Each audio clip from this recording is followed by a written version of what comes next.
2015년도에 피사가 시험을 보고 나면 1년 반 정도 지난 그러니까 작년 12월 달에 결과를 발표합니다. 우리가 올해 나왔던 자료를 살펴보면 OECD 평균이 예년에 비해서 3.4점, 8점이 하락했다라고 이야기를 하고 있어요. 실제 우리나라는 16점, 30점, 22점이 하락했어요. 2012년 때 우리나라는 피사 1등이라고 막 난리 났었던 거죠. 그런데 갑자기 저렇게 하락하니까 어떤 일이 있었을까요? 언론에서는 우리나라 교육 이대로 안 되겠다라는 이야기들을 주로 했습니다. 그러면 정작 왜 이랬을까에 대한 이야기가 없었잖아요. 지금 나와 있는 이 점수들은 다 평균 점수입니다. 평균 점수의 함정들이 있잖아요. 그죠? 그러면 정말 우리가 어떤 점이 문제였던가에 대해서 한번 이야기를 나눠보려고 해요. 그러니까 중학교 3학년과 고등학교 1학년 아이들을 대상으로 시험을 봤다고 생각하면 그때 당시 나이에 이 아이들은 벌써 포기하고 안 한 애들이 많아진 거잖아요. 그러니까 이런 이야기들을 고민하셔야 된다는 얘기를 합니다. 교육과정 읽는데 이 평가라는 것들을 이야기할 때 여러분들이 많이 들었던 게 핵심 성취 기준이라는 걸 많이 들었습니다.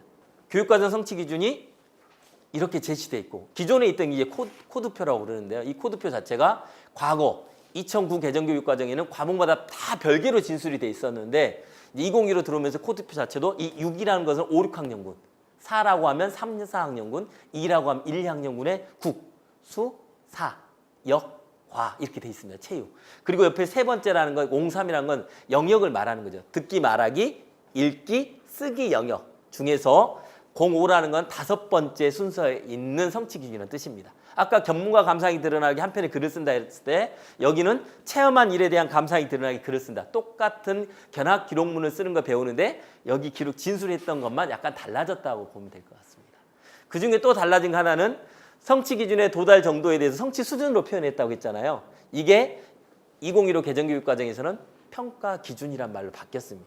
그러니까 모든 기준은 뭐냐면 교육과정에 있는 성취 기준이 되는 거고 이 기준에 대한 변화는 선생님들이 맞춰서 내가 하나를 보고 싶으면 하나를 볼 수 있는 거 더 분할하고 싶으면 더 분할할 수 있는 게 교육과정에 대한 성취 기준, 평가 준 거라는 겁니다.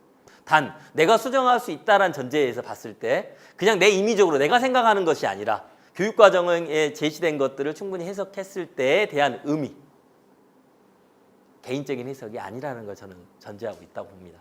그럼 그동안에 선생님이 평가하실 때 어떠한 기준을 만드셨어요? 우리가 시험 평가를 한다고 했을 때 지켜봐야죠. 그래서 과거에 직감에 의한 평가를 하는 게 아니라 봐야죠. 유심히 관찰하는 겁니다. 기록을 하는 거죠. 그래서 결과를 통보할 때 제가 이렇게 알려줄 수 있을 것 같아요. 너가 열심히 했는데 선생님 보니까 선생님이 우리가 얘기했던 3가지 요소 중에 운지법이 좀 잘못된 것 같아서 소리가 이렇게 좀 이상하게 들린다. 한번 너 운지법 다시 한번 해볼래? 중, 임, 무, 항 때 봐봐. 너가 하는 것은 중이 아니고 항이었어. 아 그래요 선생님? 제가 틀렸나요? 그래. 피드백 해주는 거죠. 일명 재학습을 시키고 있는 겁니다. 그때 이 친구가 선생님 저요 일주일 뒤에 혹은 2주일 뒤에 제가 열심히 다시 운지법 공부해서 연습해서 다시 시험 봐도 돼요? 아 그럼 되지. 다시 한번 찾아와. 그래서 과거에 저에게서 평가라고 한다면 이례적인 평가였죠.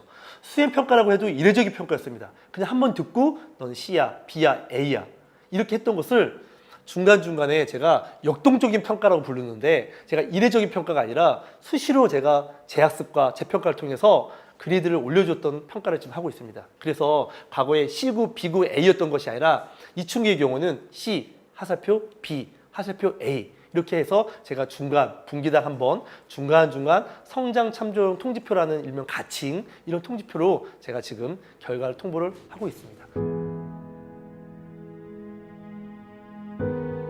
저도 교육과정을 기획하고 운영을 하면서 평가까지도 할 수 있는 그런 전문가가 되어야겠다라는 생각을 했습니다. 솔직히 말하면 정말 기존에 만들어진 수행평까지 짜집기해서 많이 썼는데 그러지 말고 힘들더라도 만들도록 노력해야겠다라는 생각을 하게 되었습니다. 대략적으로 평가라는 것이 어떤 패러다임을 가지고 어떻게 변화되고 있는지 되게 궁금했는데 명확하게 알겠더라고요.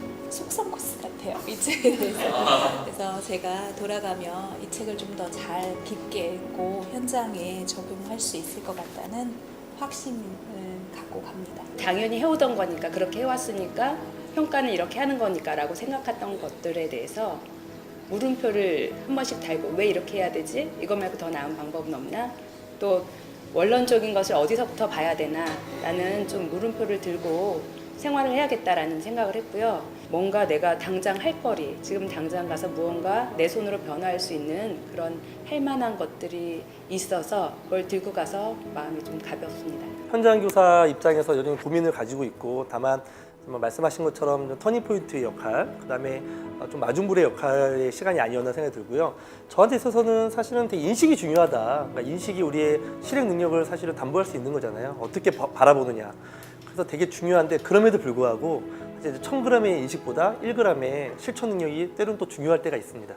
말씀하신 것처럼 이제 현장에 가셔서, 학교 현장에 가셔서 아이들을 우리가 어떻게 바라보는지, 우리 눈을 어디에 둘 것인지에 대한 고민, 나아가서는 정말 우리가 가르친 것을 정말 아이들이 배움이 일어나는지에 대한 확인하는 평가로서의 순기능을, 이런 문화를 좀 그래서 학생 연수나 학부모 연수를 통해서 조금씩 한다면 좀 되게 먼 얘기 같지만 사실 좀 변하지 않을까 이런 생각이 들어요.